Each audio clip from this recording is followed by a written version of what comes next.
Welcome to the channel Learn with English that gives you an easy opportunity to learn English with me. Tense class সিরিজের আজ আমাদের তৃতীয় দিন। আমরা আগের ক্লাস দুটিতে আলোচনা করেছি প্রেজেন্ট ইনডিফিনিট টেন্স নিয়ে এবং প্রেজেন্ট কন্টিনিউয়াস টেন্স নিয়ে। আজ আমাদের আলোচনার বিষয় প্রেজেন্ট পারফেক্ট টেন্স। আজকের ক্লাসে আমরা শিখব প্রেজেন্ট পারফেক্ট টেন্সে যেসব সেন্টেন্সগুলো হয় সেগুলোকে কিভাবে ইংরেজিতে গঠন করতে হয়। তো চলো শুরু করা যাক। প্রথমে আমরা জেনে নিই প্রেজেন্ট পারফেক্ট টেন্স কাকে বলে। যদিও এর ডেফিনেশনটা আমাদের কাছে অতটা গুরুত্বপূর্ণ নয়, কিন্তু এই সেন্টেন্সগুলোকে চিনতে হলে ডেফিনেশন সম্বন্ধে একটা ধারণা প্রয়োজন। তো কোনো কাজ শেষ হয়েছে কিন্তু তার ফলাফলটা এখনও বর্তমান আছে, এখনও বিদ্যমান আছে, যদি এই রূপ বোঝায় তবে তাকে প্রেজেন্ট পারফেক্ট টেন্স বলে। যেমন সে কলকাতা গেছে বা গিয়েছে, অর্থাৎ সে কলকাতায় গেছে, কলকাতা থেকে এখনও ফেরেনি, অর্থাৎ ফলাফলটা এখনও কিন্তু বর্তমান রয়ে গেছে। আবার আমি কাজটি শেষ করেছি, আমার কাজটা শেষ হয়ে গিয়েছে কিন্তু তার ফলটা এখনও রয়ে গেছে। যদি এইরকম বোঝায় তাহলে সেগুলো হবে প্রেজেন্ট পারফেক্ট টেন্স। এবার আমরা বাংলা সেন্টেন্সগুলো দেখে কিভাবে বুঝতে পারবো যে এটা প্রেজেন্ট পারফেক্ট টেন্স। লক্ষ্য করো, এই যে বাংলা ক্রিয়াপদ রয়েছে গিয়েছে, করেছি, জিতেছ, হেরেছে, অর্থাৎ বাংলা ক্রিয়াপদটা কেমন হবে? গিয়েছে, করেছি, জিতেছ, হেরেছে, খেয়েছি, খেয়েছো, দেখেছে, দেখেছি, এই ধরনের হবে।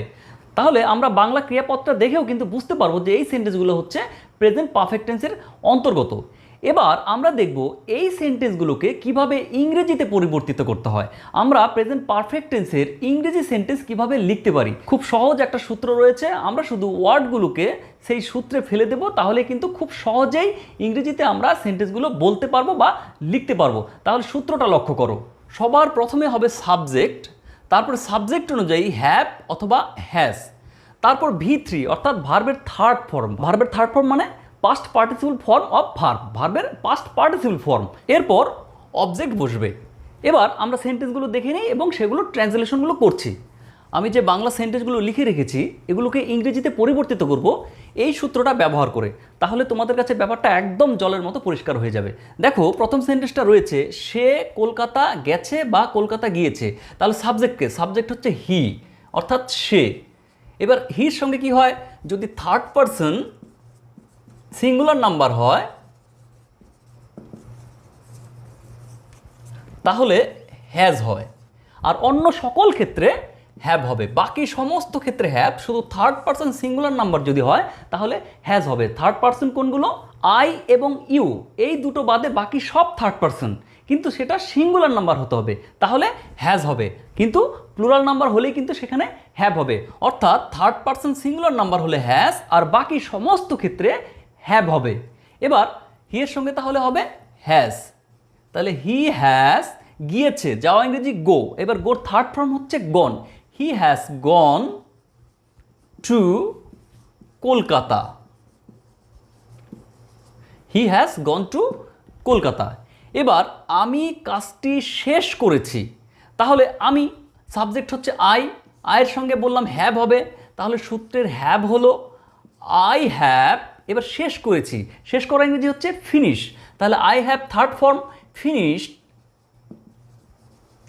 I have finished the work, কাজটি, the work. I have finished the work. আয়ের সঙ্গে হ্যাভ হয়েছে, তারপর ভার্বের থার্ড ফর্ম ফিনিশ, ফিনিশের থার্ড ফর্ম হচ্ছে ফিনিশড দ্য ওয়ার্ক, কাজটি, আমি কাজটি শেষ করেছি।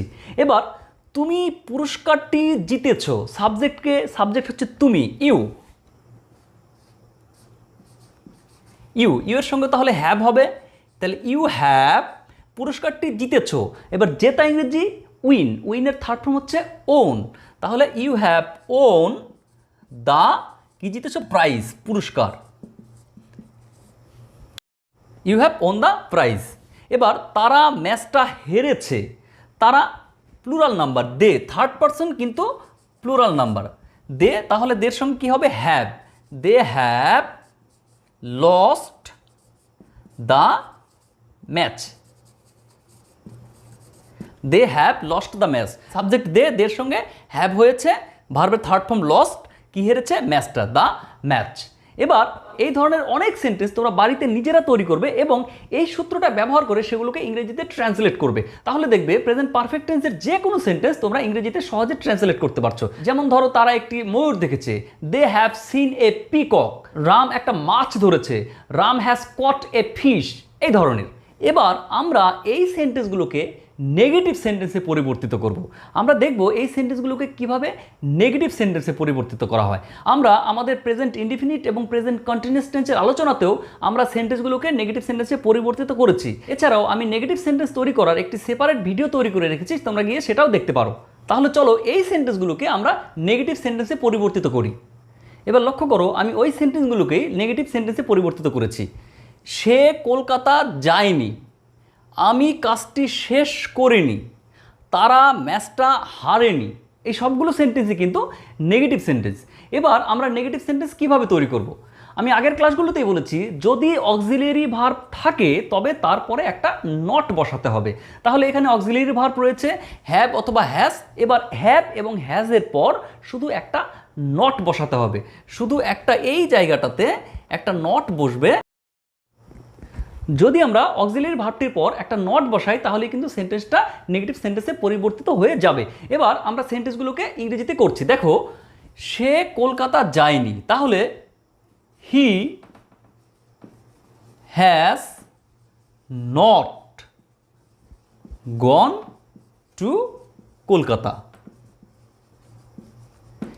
He has not gone to Kolkata. শুধু আমরা কি করেছি, এই নটটা এক্সট্রা বসিয়েছি। অক্সিলিয়ারি ভার্ব হ্যাজ এবং হ্যাজের পর একটা নট বসিয়েছি।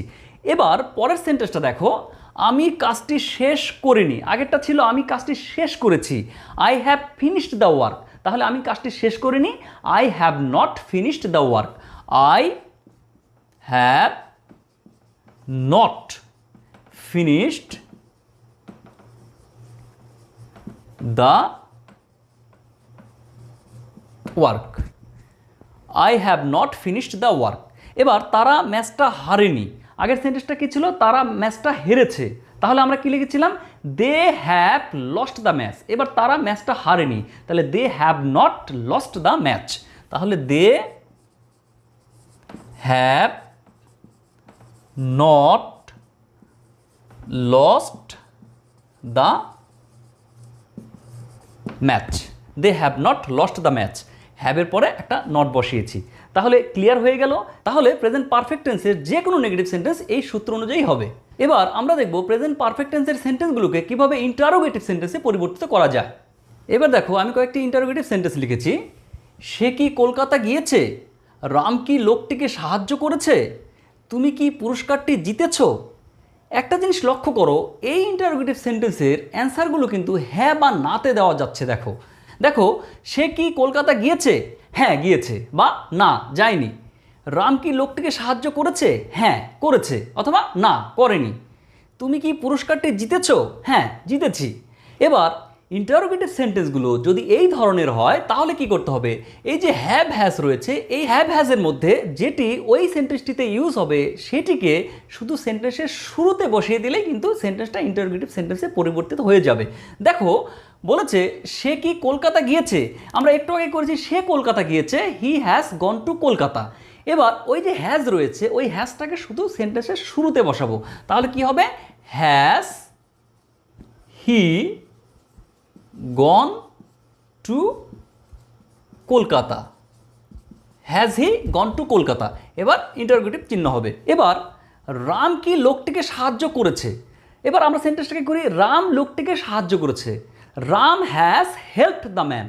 এবার হ্যাজটাকে কি করতে হবে, সেন্টেন্সের শুরুতে নিয়ে যেতে হবে। তাহলে has Ram helped the man. Has Ram helped the man. এবার নেক্সট সেন্টেন্স, তুমি কি পুরস্কারটি জিতেছ? তুমি পুরস্কারটি জিতেছ। You have won the prize. Have you won the prize? Have you won the prize. তুমি পুরস্কারটি জিতেছ, you have won the prize. তুমি কি পুরস্কারটি জিতেছ? Have you won the prize. একই রকমভাবে যত ধরনের ইন্টারোগেটিভ সেন্টেন্স হোক, যদি তার উত্তর হ্যাঁ বা নাতে দেওয়া যায় তাহলে অক্সিলিয়ারি ভার্বটিকে সেন্টেন্সের শুরুতে বসাতে হবে, বাকিটা অপরিবর্তিত থাকবে। তাহলে এই সেন্টেন্সগুলো যদি নেগেটিভ করতে হয় একই রকমভাবে নট ব্যবহৃত হবে আর অক্সিলিয়ারি ভার্বটা শুরুতে ইউজ হবে। এবার আমরা দেখব যদি উত্তরগুলো হ্যাঁ বা নাতে না দেওয়া যায়, যেমন যদি বলা হতো যে তুমি কেন কলকাতা গিয়েছো, এর উত্তর কিন্তু হ্যাঁ বা নাতে দেওয়া যাবে না। সেক্ষেত্রে আমাকে একটা অ্যান্সার বলতে হবে যে আমি এই জন্যে কলকাতা গিয়েছি। তো সেক্ষেত্রে ওই ইন্টারোগেটিভ সেন্টেন্সগুলো করার জন্য আমাদের ইউজ করতে হবে WH ওয়ার্ড। এবার আমরা WH ওয়ার্ড দিয়ে ইন্টারোগেটিভ সেন্টেন্স তৈরি করব। এবার লক্ষ্য করো, সে কেন কলকাতা গিয়েছে, অ্যান্সারটা কিন্তু হ্যাঁ বা নাতে দেওয়া যাবে না।